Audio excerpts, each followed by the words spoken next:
Bueno, buenas tardes a todos. Creo que tenemos como mucho volumen ahí, ¿verdad? ¿Está bien? Ok. Hoy tenemos un precioso reto aquí en la conferencia y es presentar la ley de Dios y el Evangelio de Cristo, entender cuáles son las diferencias o cuáles son los complementos.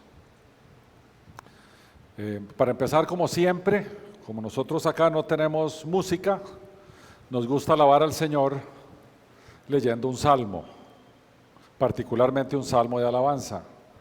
Entonces, repitan conmigo en voz alta, hoy es el Salmo 63, del versículo 1 al 8, los invito a que adoremos al Señor, entendamos lo que estamos diciendo, las palabras del Salmo, y las digamos todos juntos. Oh Dios, tú eres mi Dios. Te buscaré con afán.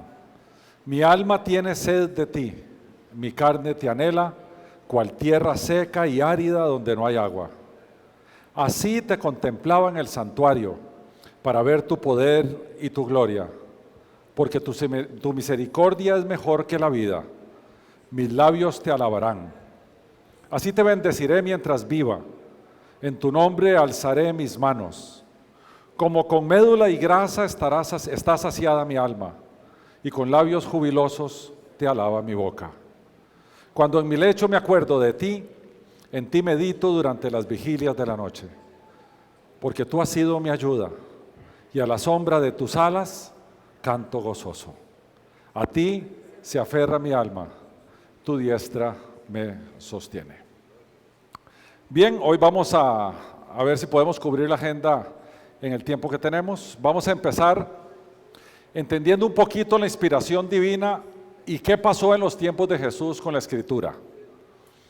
Entonces vamos a ver quiénes eran los que en aquel tiempo tenían la responsabilidad de interpretar la Escritura. Saduceos, fariseos y esenios. Eran tres sectas que tenían los judíos en los tiempos de Jesús. Después vamos a ver por qué y cómo fue dada la ley. Vamos a ver qué es la ley. Vamos a ver por qué la ley no fue guardada. Vamos a ver qué es el Evangelio. Y después vamos a tener un resumen y las conclusiones de la tarde. Bien, las Escrituras en los tiempos de Jesús. Este versículo que está aquí en 2 Timoteo 3, es probable que sea de los versículos más importantes de toda la Biblia, de todas las Escrituras. Los agiógrafos o los autores bíblicos, dice la Escritura, fueron inspirados por Dios. La palabra inspirado, que está en el griego del Nuevo Testamento, es theoneustos, teos de Dios, neu es aire, esta es la conjugación del verbo soplar, por lo tanto es soplado. Teo, Dios, neu, recordemos de neumático, de neumólogo, es aire, y es soplado el aire. Es la forma como dice la palabra de Dios, fue soplada, pero no como uno le soplaba en la escuela, ¿verdad? No, fue, y por eso se traduce como inspirada por Dios. Los agiógrafos no eran autómatas, que Dios les dictaba, escriba esto y esto. Ellos venían y Dios los inspiraba para escribir lo que ellos tenían que escribir. Por eso uno dice que la Biblia tiene dos autores, Dios fundamentalmente, y los autores, los escritores, los agiógrafos, que ellos escribían de acuerdo a el manejo de su lenguaje, de acuerdo al estilo literario en que estaba, etcétera, etcétera.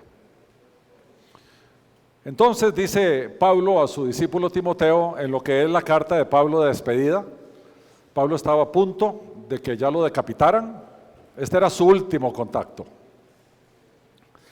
Y le dice a Timoteo, toda la Escritura es inspirada por Dios y útil para enseñar, para redarguir, para corregir, para instruir en justicia, a fin de que el hombre de Dios sea perfecto, enteramente preparado para toda buena obra. Cuando nosotros hablamos de la fe, decimos que podríamos resumir dos grandes cosas: que Dios existe y que la Biblia es su palabra. Todo lo demás es exégesis. Si sabemos que Dios existe y sabemos que la Biblia es su palabra, entendemos que hay que ir a su palabra a ver cómo Dios se revela ante nosotros y qué quiere Él de nosotros.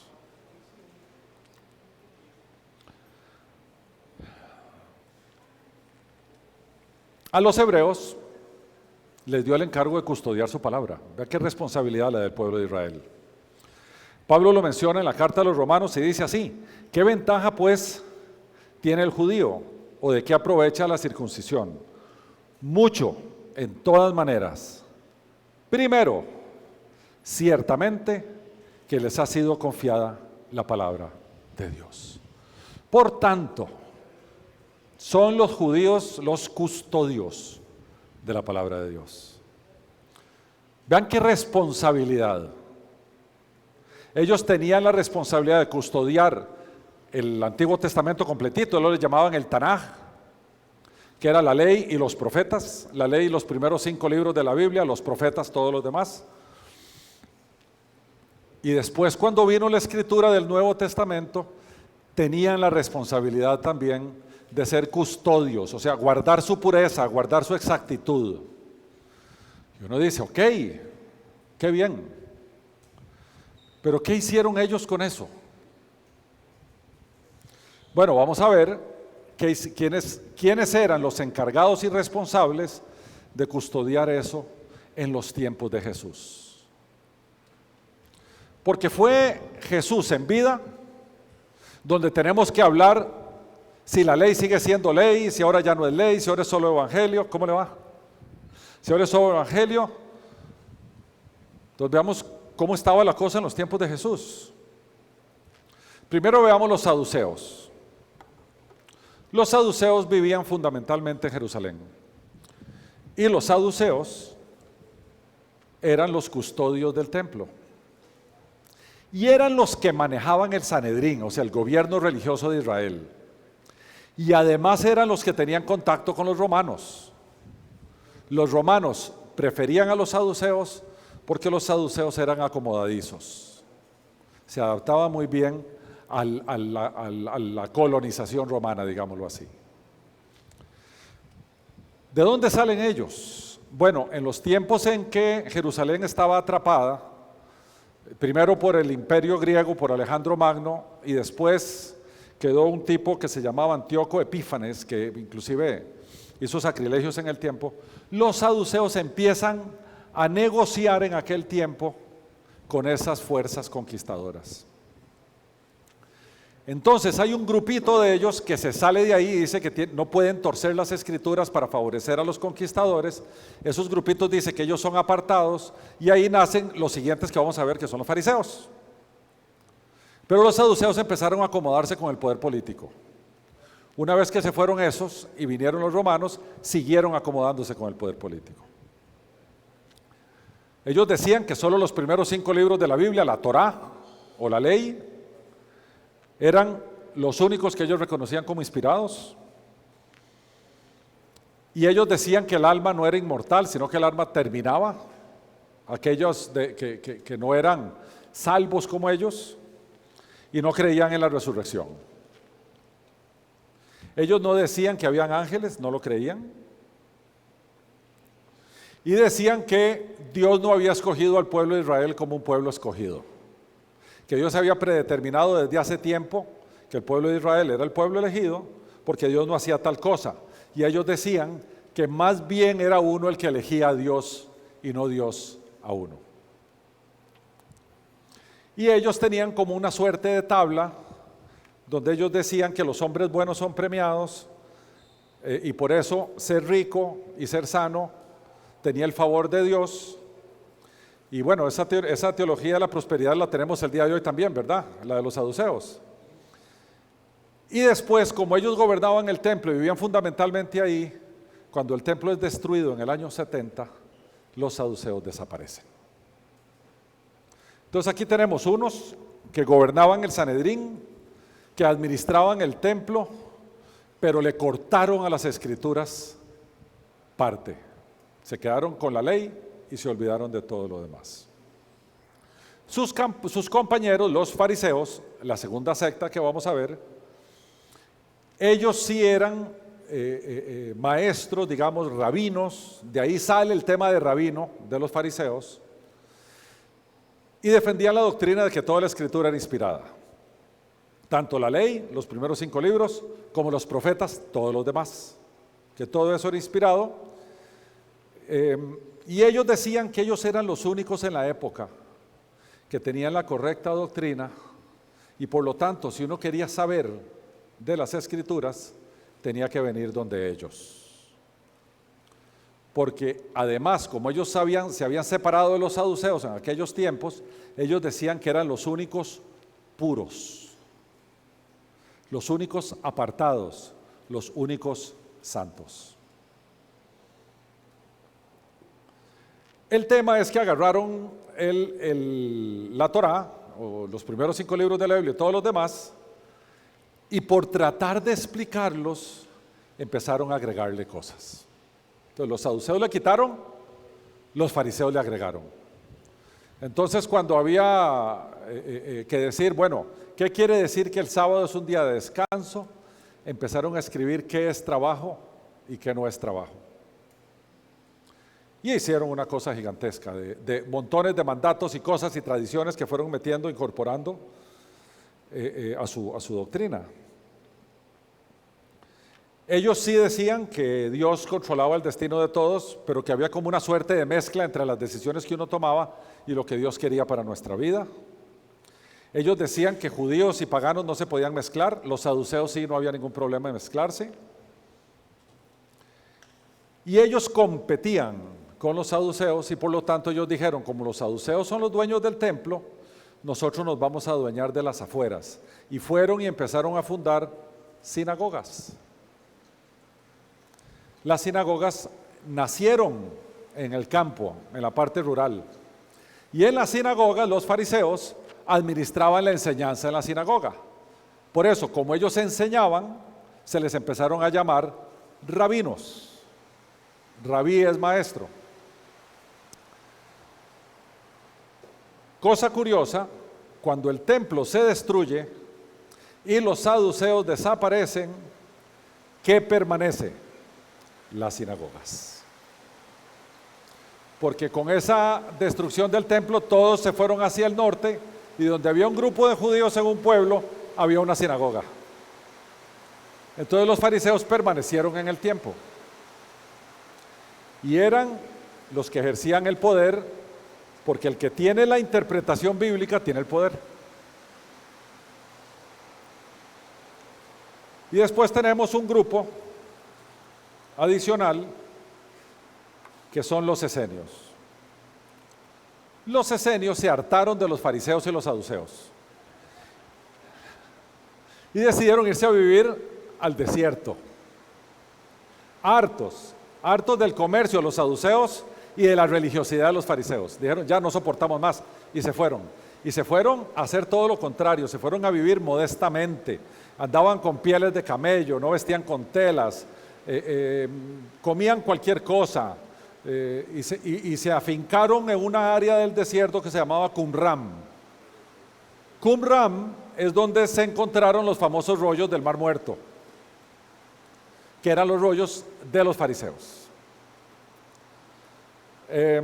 Ahí tenemos las cuevas de Qumran, donde se encontraron los rollos del Mar Muerto, ahí arriba. No se ve muy bien, habría que apagar esa luz. Y se cree, la Biblia no lo dice, porfa, se cree que Juan el Bautista era esenio, porque andaba en el desierto, andaba vestido de piel de camello, comía los bichillos langostas. Entonces tenía toda la pinta Juan el Bautista de ser esenio. ¿Okay? La Biblia no lo dice. Entonces hay que tener mucho cuidado con lo que la Biblia dice y no dice. Bueno, sigue adelante este tema, se destruye el templo, quedan los fariseos y empiezan a generar un montón de tradiciones que no son escriturales, pero empiezan a agregarlas como complemento, como diciendo, como eso es difícil de interpretar, déjeme explicárselo aquí. Y entonces dijeron que la la Torá y los profetas era la escritura inspirada, pero que las tradiciones era también palabra de Dios oral.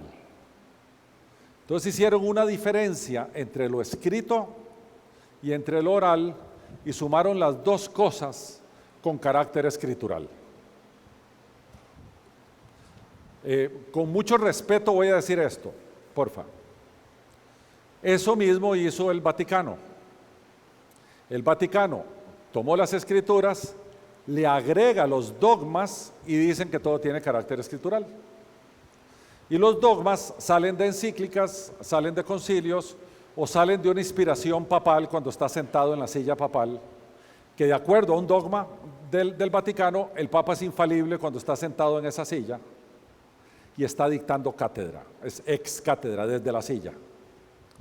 Entonces, cuando el Papa está ahí, por ejemplo, la ascensión de María a los cielos es un dogma que el Papa Pío XII emitió en el año 1950. Antes del año 1950 nadie hablaba de que María había ascendido al cielo en cuerpo. Hasta 1950 el Papa Pío XII dice que el Espíritu Santo lo inspira, dicta ese dogma y se incorpora a la escritura con carácter de dogma. Pero la suma de dogma y escritura es lo que ellos consideran como palabra de Dios. Se produce esta compilación de tradiciones, llamémoslo así, que se llama la Mishnah, que es estudio o repetición, y es el primer compendio importante de los rabinos. Ahí vemos que fue redactado a principios del siglo III por Yehuda Hanasí, donde ellos eran perseguidos, y la mayor parte de la Mishnah está escrita en hebreo. Unos pedacitos muy chiquititos están escritos en arameo. Después viene el famoso Talmud. El Talmud recoge no solamente la Mishnah, sino las discusiones, explicaciones y popularización de la escritura. Hay dos Talmudes, uno que se llama el de Jerusalén y uno que se llama el babilónico. No voy a extenderme mucho aquí. Lo importante es que el Talmud es una mezcla de la Mishnah, o una suma más bien, de la Mishnah con algo que se llama la Gemara. De ahí sale el Talmud. La Gemara es como un comentario bíblico, digámoslo así. Pues están las normas de la Mishnah y de la Torá, y después está la Gemara, que es como un comentario bíblico, como cuando leemos un comentario bíblico versículo por versículo. Entonces la suma de esas dos cosas es el Talmud, y es el Talmud el que los judíos tienen como norma de fe y conducta. Entonces la mayoría de las tradiciones de los judíos que vemos hoy, la mayoría, la gran mayoría están en el Talmud. ¿Okay?